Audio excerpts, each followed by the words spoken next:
তারেক রহমান দেশে আসার পরে যখন লক্ষ লক্ষ মানুষের ভালোবাসায় সিক্ত হলেন, তখন কয়েকটি দলের অন্তর জ্বালা শুরু হয়ে গেছে।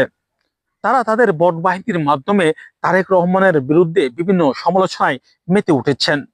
তারা প্রথমেই শুরু করেছেন ৩০০ ফিট এলাকায় যেখানে সমাবেশ হয়েছিল সেখানকার মহিলাগুলোর ভিডিও ধারণ করে বিএনপির নামে বদনামি শুরু করলেন।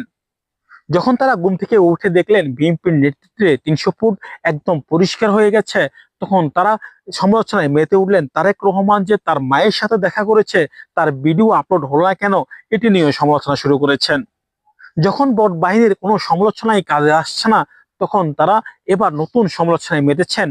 তারেক রহমান কিভাবে এত দ্রুত ভোটার হলেন? আমরা দেখেছি ভোট বাহিনী প্রায় অনেকেই ফেসবুকে এসে তারেক রহমানের দ্রুত ভোটার হওয়ার বিষয়টি নিয়ে সমালোচনা করে যাচ্ছেন। তাদের এই সমালোচনা দেখে বোঝা যাচ্ছে তারেক রহমানের যে গণজোয়ার উঠছে, তারা তা সহ্য করতে পারছে না। তাদের মনে, তাদের অন্তরে আগুন জ্বলছে।